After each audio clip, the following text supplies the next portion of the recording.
नमस्कार मु दीप्ति दीप्तिस फुल आपको आपण मानक बहुत बहुत स्वागत। मुग डाली रे आज आम गोटे बढ़िया क्रिस्पी आउ चटपटा स्नैक्स बनैबा।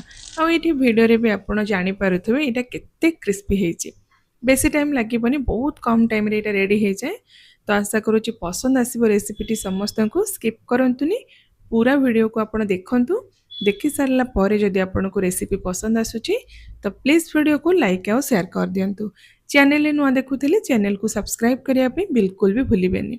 तो ये जो स्नैक्सटा बनवाई ना, फास्ट ये देखूँ गोटे मेजरिंग कप रे गोटे कप मापिक आम नहीं मुग डाली। कंचा मुग डाली ये मुझे यूज करी। तो मुग डाली को फास्ट कौन करवा ना, गोटे एमती जगार देकी भल भाव रगड़ी के हाथ में 3-4 थर पानी रे धोईदबा। तापरे अपरिष्कार पानीटा बाहर कर सारा पर से भल पानी किसी देकी मिनिमम आपण 4 घंटा बतुरिया छाड़देवे। जदि टाइम अच्छी 5 ରୁ 6 घंटा भी आप बतुरे पारे। तो ये देखो 5 घंटा आगु मुग डालीटा को बतुरे देती भल भाव धोईकी, आउ डालीटा आमर पूरा बढ़िया से बतुरी जाइए। तो एबे कौन करबा ना, एमती गोटे जाली रे ये जो मुग डालीटा को छाणीदबा। जहाँ भी एथिरे एक्स्ट्रा पानी थिबो सेटा पूरा बाहरी जिवो। तो एमती ताको जाली रे बाहर करिकी आमे 5 मिनिट पई साइड रखिदबा।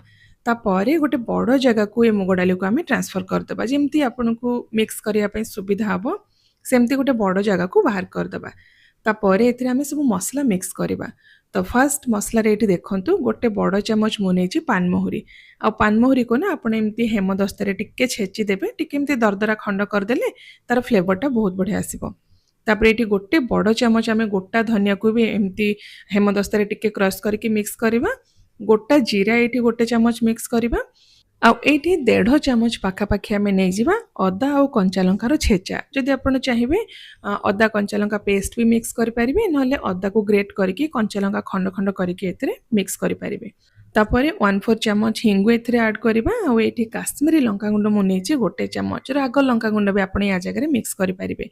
हळदी गुंड आधा छोट चामच। आउ एठी धळा राशि मु नेछि 2 बड़ चामच। राशि बिल्कुल भी आपण स्किप करिवेनी। तापरे लास्ट रे आमे बहुत सारा धनिया पत्र एथिरे मिक्स करबा। पाखापाखि आधा कप मु एठी धनिया पत्र नेछि। भृसंग पत्र अल्प किछि छोट छोट खंड करके ताको आमे काटिके एथिरे मिक्स करबा। लूण आमे ऐड करबा स्वाद हिसाब रे। एठी 1 ରୁ 1.5 चामच पाखापाखि मु लूण ऐड करिछि। और चाट मसला आमे एथिरे मिक्स करबा गोटे बड़ चामच। ता सहित लास्ट रे आमे एथिरे मिक्स करबा गरम मसला गुंड गोटे छोट चामच। बेसी गरम मसला आमे एथिरे मिक्स करबानी। तापरे बाइंडिंग पय आमे एथिरे ऐड करबा बेसन। तो ये जो कप रे मु मापिकी मुग डाली नहीं ना, से कप रे मापिकी गोटे कप नहीं जिबा बेसन, माने मुग डाली आ बेसन रो परिमाण ये सेम रहिबो। तापरे से कप रे आधा कप नहीं जिबा चाउल चूना। तो ये ना मु मार्केट रो चाउल चूना यूज करिछि। आपण जदि चाहिबे घरे चाउल चूना बनेकी भी एथिरे मिक्स करि परिबे। तापरे देखंतु ये 2 चमच पाखापाखि आमे ऐड करबा कंचा सोरिष तेल। ता सहित लास्ट रे खास्ता पय आमे एथिरे 1/4 चमच रो आधा माने 1/8 चमच बा 4 ରୁ 5 पिंच आपण हाथ में मापिकी मिक्स करेंगे खाइबा सोडा। तापरे सब को आमे सुखिला एमती मिक्स करदेबा। पानी स्टार्टिंग रू आपण एथिरे ऐड करिबेनी, एमती सुखिला रे फर्स्ट हाथ में मिक्स करेंगे। तापरे जेतिकी आपनको दरकार पडुची पानी सेतिकी अल्प अल्प करके एमती देकी हाथ रे ताको भलो भाबरे चकटिकी मिक्स करिवे। तो ये जो मिक्सचरटा ना बेसी आमे पतला रखिबानी, पूरा टाइट करके चकटिबा। आउ जदि आपण रसुण खाउचंती बा पियाज खाउचंती, आपण एठी पियाज और रसुण को भी छोट छोट खंड करके काटिकी मिक्स करि परिबे बा रसुण छेचिकी एथिरे ऐड करि परिबे। देखंतु एठी मिक्सचरटा बेसी पतला नाही, एतिकी पानी आपण ऐड करिवे जेमती सब जिंस भलो भाबरे बांधी हेइबा दरकार। से हिसाब रे आपण अल्प अल्प करके एथिरे पानी मिक्स करके एमती गोटे टाइट मिक्सचर रेडी करिवे। बस जेमती सब जिंस बांधी हेइबा दरकार। तो एबे एटा फ्राई करिवा पई पूरा रेडी हे गला। आउ एटा को फ्राई करिवा पई ना फर्स्ट आपण तेल को भलो भाबरे हाई फ्लेम रे गरम करिवे।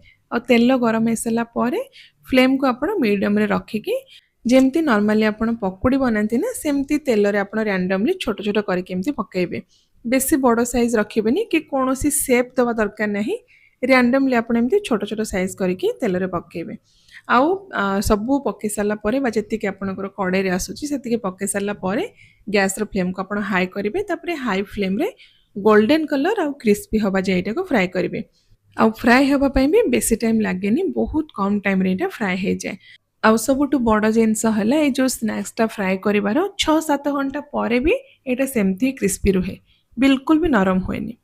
तो प्रोसेस तो आपण जानिले आउ इजी भी बनेबा बेसी किछि एतरे कष्ट नाही बस मुग डाली जदि बतरी की थिबो तो आराम से आपण एटा को 10-15 मिनिट भितर रेडी करि परिबे ऊपर एमती अल्प टिके चाट मसला हो बा जेकोसी सॉस बा चटनी सहित आपण खाई परिबे बा एमती आपण खाली चाट मसला ऊपर पके के खाई परिबे बहुत टेस्टी लगे खाइबा पई निश्चय आपण थरे घरे बनै के खांतु समस्त को खुआंतु केमती लागिला आपणकर मतामत मो सहित निश्चय शेयर करंतु तो मु आउ थरे आपण मानक पई गोटे बहुत ही बढ़िया नुआ रेसिपी नै के आसीबी till then take care and bye bye.